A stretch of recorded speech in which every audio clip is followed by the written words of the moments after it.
Delish and Nutrish, and today I'm doing the last of the 5 recipes for easy Greek-inspired chicken dishes. And this one is the most traditional, I think, of all the recipes. It's called chicken kapama, which, depending on who you ask, is either a Greek or a Turkish recipe. Kapama, I believe, is actually originated from a Turkish term, which means covered, and we will be covering this dish and letting it simmer in the skillet today. But let me get things started here, and then we can talk about it as we go. Again, if you want to get any of these recipes, just feel free to go to my website and sign up for my newsletter, and you get all 5 chicken dishes as my gift to you. It's a free download, and it really is been a lot of fun to prepare all of these Greek-inspired recipes for you. They're all paleo, they're all dairy and grain-free, but this one, we're gonna cheat a little bit.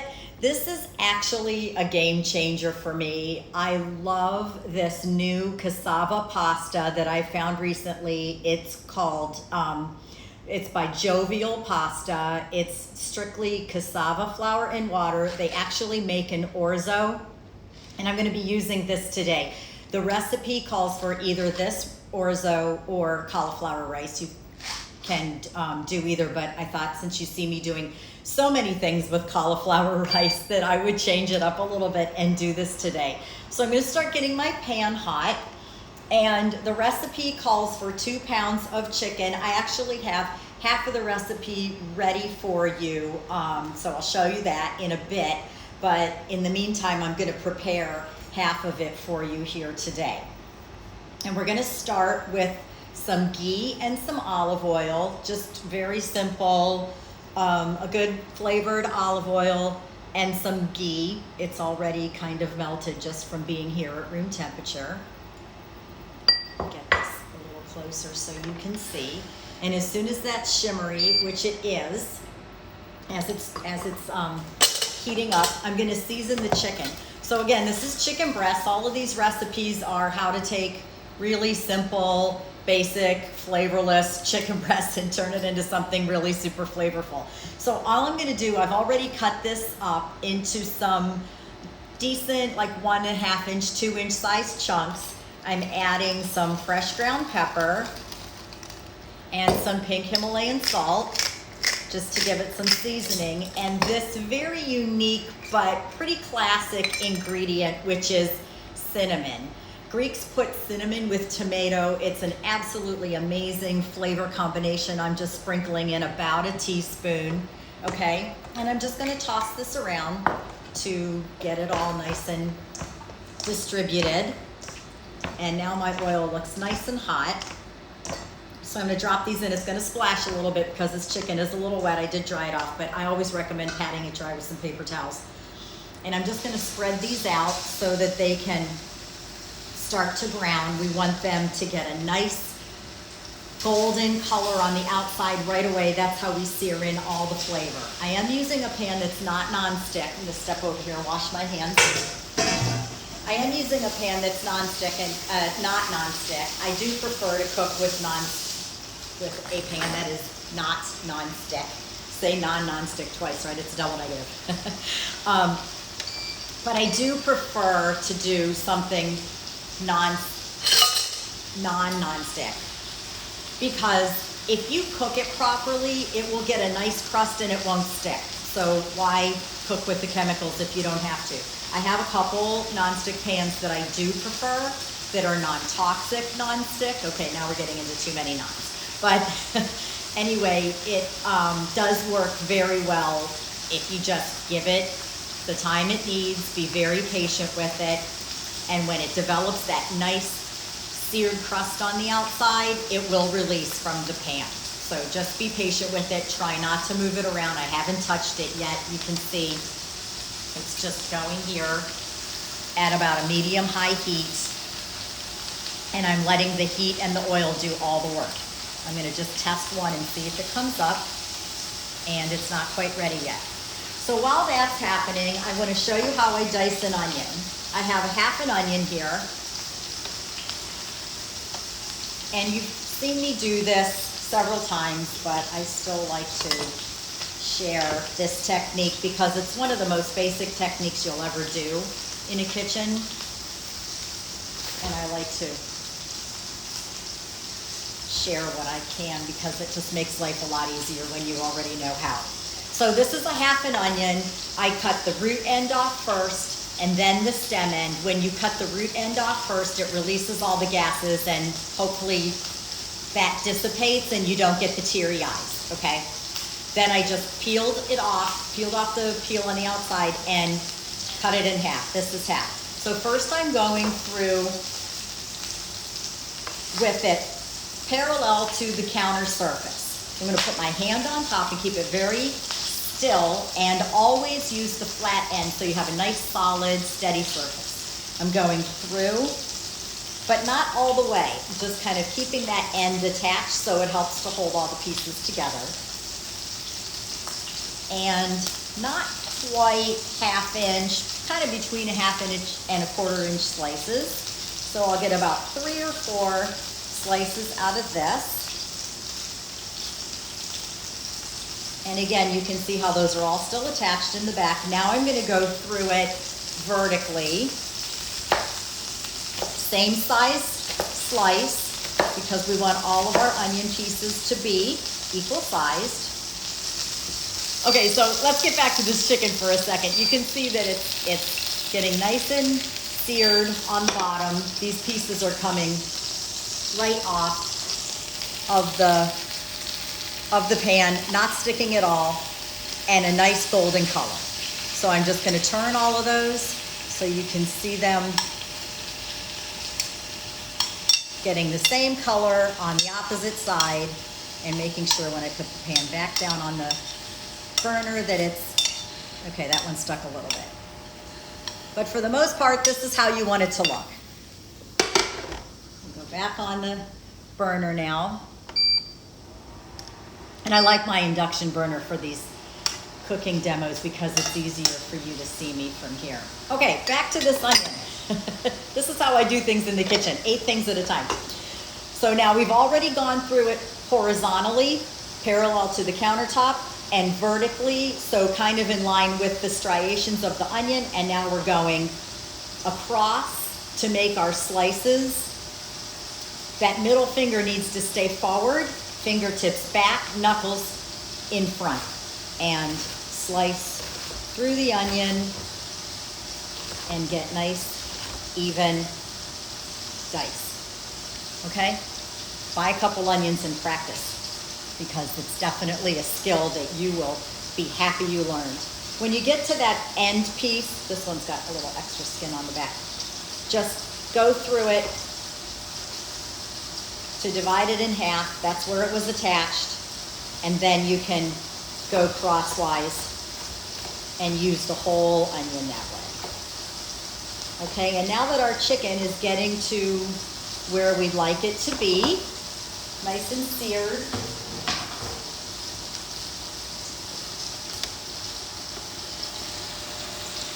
I'm going to add my diced onion and 2 minced garlic cloves. Just going to add those right in.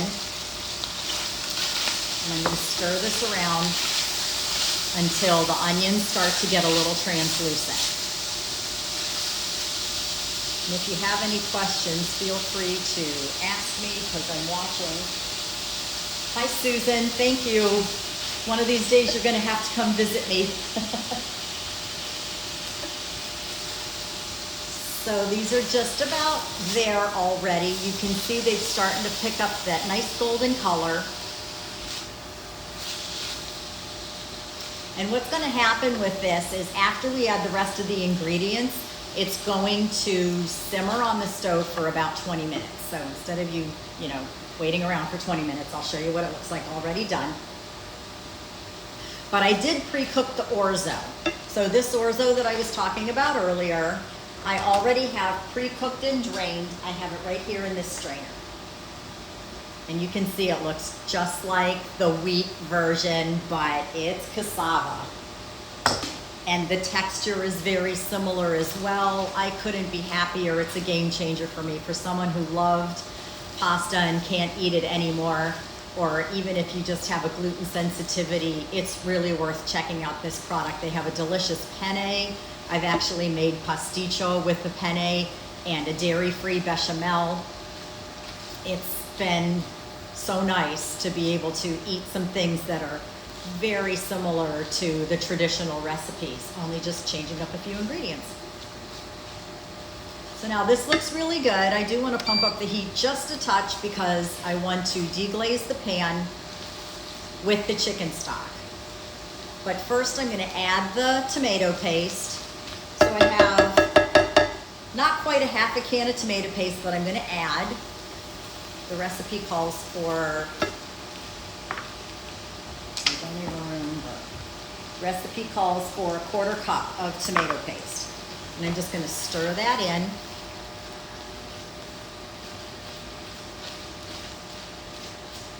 Get that nice and incorporated.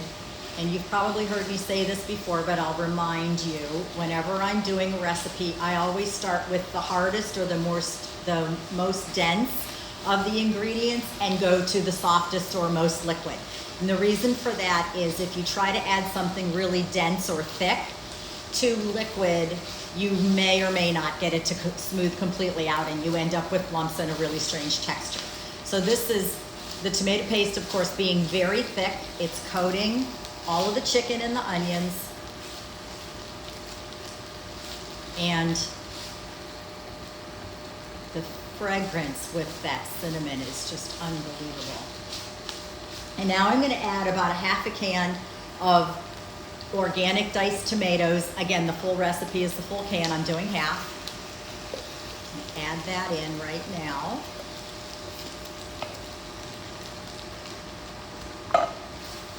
And give that a quick stir.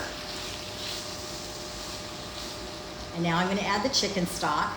The chicken stock is actually going to serve as a little bit of a vehicle to help finish cooking the orzo pasta. I took the orzo pasta to about 7 or 8 minutes.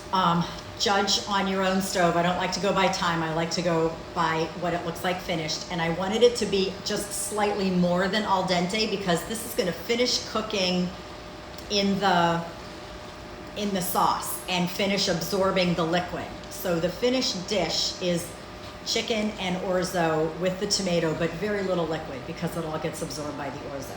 And that way the orzo doesn't get too soft of a consistency. You still want it to have a slightly al dente consistency.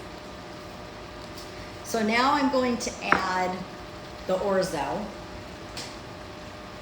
Just going to put it right in here and mix it in. And again, I just cooked it according to the package directions, slightly less. Get all that sauce stirred into here.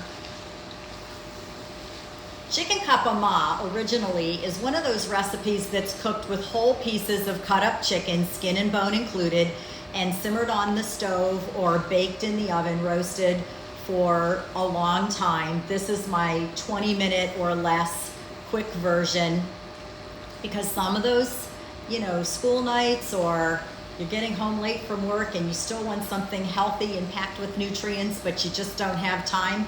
You have a few of these ingredients sitting around the house and you can throw this together in no time, and it's a complete meal, just like that, right out of the pan. Okay, finally, now that I have the orzo mixed in, I'm adding a can of organic tomato sauce. And now I'm going to throw in, I'm going to turn this down. I'm going to add in a little more cinnamon. If you have cinnamon stick, that's a great thing too. But I just like to really, emphasize that cinnamon with the tomato flavor. You will just, if you've never had it, it will knock your socks off. It's so delicious. So that's getting incorporated in, stirred all the way around, and it gives the sauce a nice rich brown flavor as well, brown color. And finally, 2 if you have larger bay leaves, or 3 if they're slightly smaller. Just put those in. And that is all there is to it. It's gonna get covered on simmer for about 20 minutes to let the juices get absorbed by that orzo pasta, and also to finish cooking the chicken. Because the insides, when we started to add everything else, weren't completely ready yet. So let me show you what it looks like finished.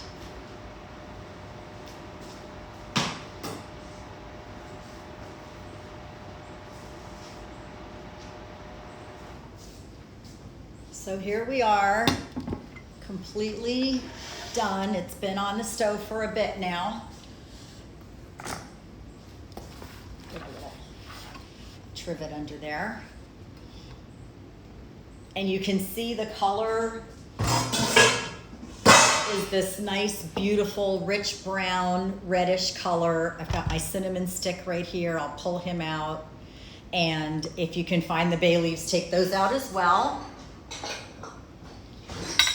And I'm just going to show you how to plate this up. Now, traditionally, it would be served with like some nice grated dried mizithra cheese on top, or Parmesan if you have that. I'm a no cheese kind of gal these days, so I won't be having it with the cheese, but feel free, if you can tolerate the dairy, to add the cheese. You can see how nice and thick this is, like a stew. This is one of those things that is just such a delicious comfort food in the middle of winter. But you know, I live in Florida, so I don't get much winter, so I like to just serve these kinds of things all winter long, all summer long, all year long. So I'm just gonna scoop that up into this dish. You can see how delicious and rich and meaty this is. It's one of those, if you were working in the olive fields all day, stick to your ribs kind of dinner. So this is the last of the 5 chicken recipes. I hope you've enjoyed joining me every week and learning a little bit about some Greek-inspired dishes and some of the flavors that we like to use, and some of the classic dishes that I'm reimagining with other more healthful ingredients. I'm going to take the rest of May off, and I'll be coming back in June with the Koutala Part 2, Volume 2, which will be all Greek-inspired vegetable dishes. Again, the Koutala is the wooden spoon.